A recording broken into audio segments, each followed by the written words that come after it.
நம்முடன் செய்தியாளர் மகாலிங்கம் பொன்னுசாமி இணைப்பில் இருக்கிறார். அவரிடம் பேசலாம். மகாலிங்கம், இந்த சம்பவம் எப்போது நடந்தது, எப்படி நடந்தது, விரிவாக சொல்லுங்கள். இன்று காலையில் 8 மணி வாக்கில் இந்த சம்பவம் நடைபெற்றிருப்பதாக தகவல்கள் தெரிவிக்கின்றன. இப்பொழுது காவல்துறை தரப்பில் கொடுத்த தகவலின் அடிப்படையில் காரப்பாக்கத்தில் உள்ள தனியார் உணவு விடுதியில் இந்த சம்பவம் நடந்திருப்பதாக சொல்லப்பட்டிருக்கிறது. இந்த உணவு விடுதி தனியார் ஹோட்டலில் உள்ள செப்டிக் டேங்க் என்று சொல்லப்படக்கூடிய கழிவுநீரில் பெரிய அசுத்தம் ஏற்பட்டிருந்தால் உடனடியாக நீக்க வேண்டும் என்றும் சொல்லப்பட்டு உடனடியாக அருகில் இருந்த தற்காலிக பணியாளர்களை பணிக்கு அமர்த்தியதாகவும் சொல்லப்பட்டிருக்கிறது. மாநகராட்சி ஊழியர்கள் என்று இவர்கள் உறுதியாக இன்னும் தகவல் நமக்கு கிடைக்கவில்லை. தற்காலிக பணியாளர்கள் இவர்கள் தான் பயன்படுத்தினார்கள் என்று சொல்லப்பட்டிருக்கிறது. மேலும் அதிகாரப்பூர்வமாக யார் இவர்களை உள்ளே இறங்கி சுத்தம் செய்து சொன்னார்கள் என்ற தகவலும் இதுவரைக்கும் கிடைக்கவில்லை. ஏனென்றால் மாநகராட்சி தரப்பில் கேட்கும்பொழுது நாங்கள் அது மாதிரியான எந்த பணியும் யாரையும் செய்ய சொல்லவில்லை என்ற ஒரு தகவலை சொல்லியிருக்கிறார்கள்.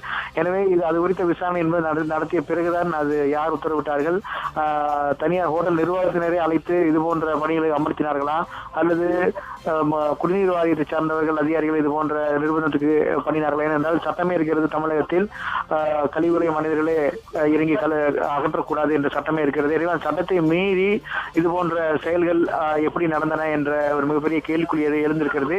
அண்மையிலும் கூட சென்னை உயர்நீதிமன்றம் இது குறித்த கடுமையான கண்டனத்தை தெரிவித்திருந்தது. சட்டங்கள் இயற்றிய போதும் கூட தொடர்ந்து உயிரிழப்புகள் என்பது தொடர்ந்து நடைபெற்றிருக்கிறது.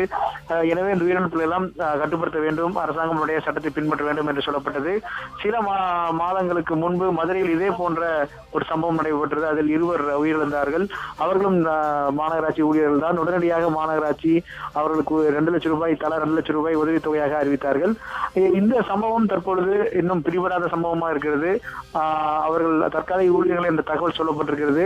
எனவே யார் அவர்களை வலுக்கட்டாயமாக உள்ளே இறக்கினார்களா அல்லது அவர்களே இறங்கினார்களா, எந்த அதிகாரி அவரை இது போன்ற ஒரு கட்டாய நிலைக்கு தள்ளப்பட்டதற்கு என்ன காரணம், இதெல்லாம் விசாரணைக்கு பிறகு தெரிய வரும் என்று சொல்லப்பட்டிருக்கு. விசாரணைக்கு பிறகு யாரெல்லாம் இது போன்ற அவர்களை பணியாளர்களை கட்டாயப்படுத்தி இருக்கின்றால் நடவடிக்கை எடுக்கப்படும் எனவும் தெரிவிக்கப்பட்டிருக்கிறது. சம்பவ இடத்தில் தற்பொழுது மாநகராட்சி மற்றும் குடிநீர் வடிகால் வாரிய அதிகாரிகள் அந்த பகுதியில் விசாரணை மேற்கொண்டு வருவதாகவும் தகவல் சொல்லப்பட்டிருக்கிறது. கணேஷ்.